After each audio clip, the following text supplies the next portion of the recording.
So when you talk about decisions, there's operational decisions, there's tactical decisions, strategic decisions. So the human discretion needs to exist at every level as the stress agents get to build trust over time.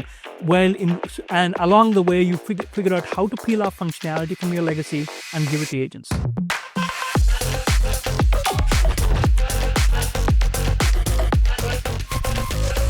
Welcome to GenAI Talks.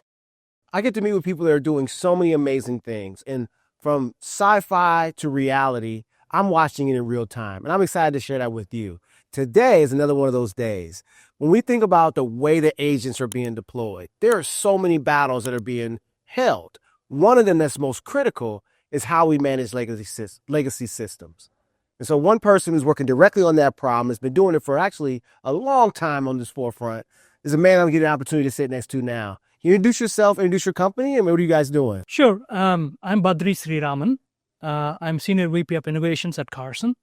Karsun Solutions is a modernization company. We do a lot of software development, modernize systems, move legacy systems, and make them more mission-ready, redo them in new technology, enable digital transformation happen in organizations and agencies.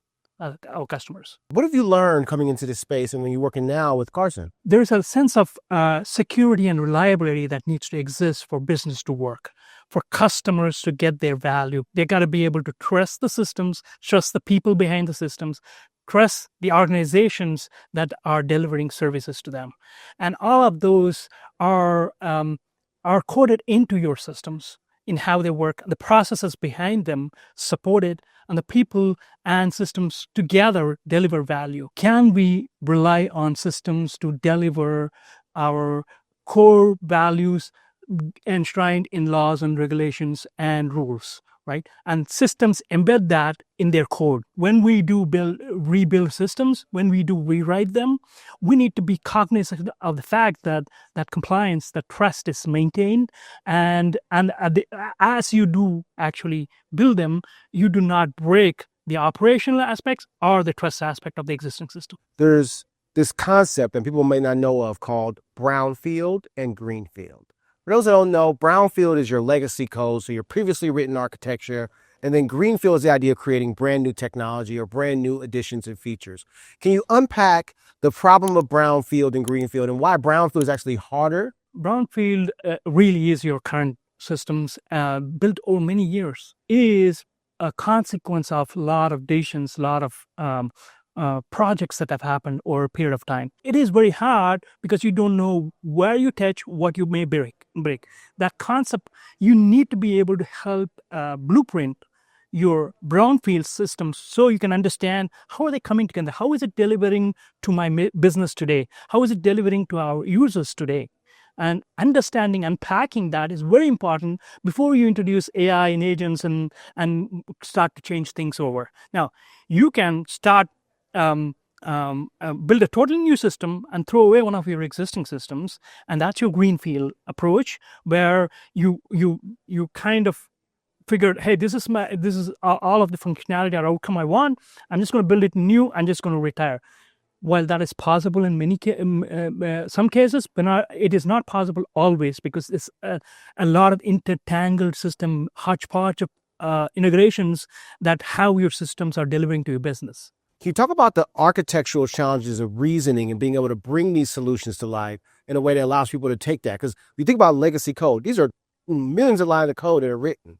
How can agents really tackle that brownfield problem in a way that really is novel today that maybe we couldn't do years ago? So agents right now are using the general understanding of large language models to drive their actions, right? And you can just give few instructions for it. Unlike your systems, which are set codified rules of your working, agents can be a lot more fungible and adaptive, right?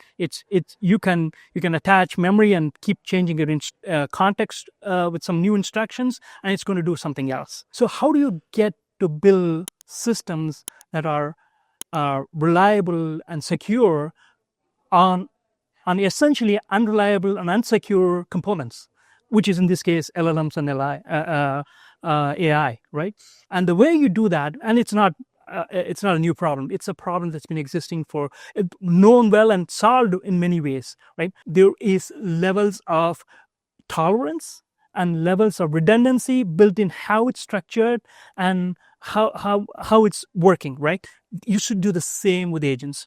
You got to structure its context through knowledge graphs about your system, about what is expected and how, and build an ability to learn new things in context so it can adapt to the variation it's going to experience, and take one of the learnings from one user and make it part of a delivered capability to your next user.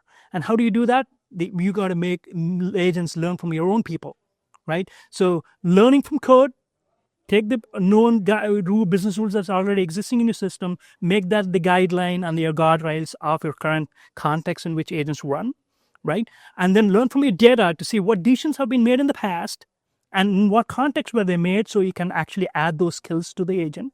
And finally, as users are experiencing and working with the agent, see if they can promote new skills, new context, new decision making, and allow that to become skills for your agents as well, so it can stay structured, stay centered around its objective, and deliver to your next that is a experience that your customers expect. What does that world look like when we can, manage legacy systems in a more elegant way with what we want to bring in and modernize? How does that change the way organizations shift?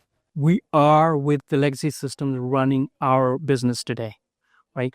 And you got to build agents that talk to you, understand your legacy system, because you're going to be able to blueprint and extract them into that, and be able to talk to them in the context, not think in terms of API conversations, but think in terms of what is that system and how is it part of the rest of the process?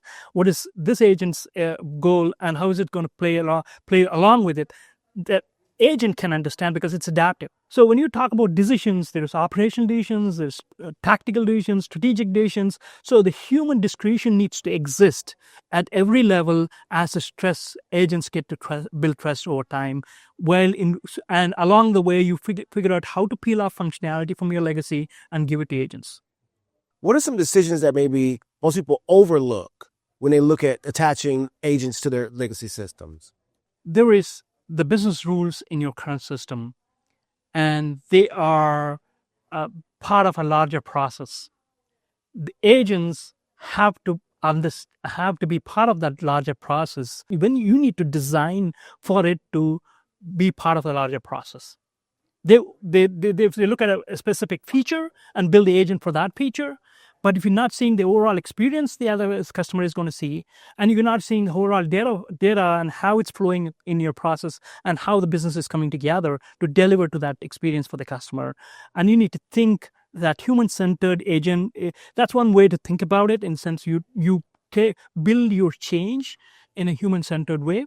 And when you do that, you will be able to see where you need to plug in a way where there's no upstream downstream impact when systems continue or experience continue to your legacy system.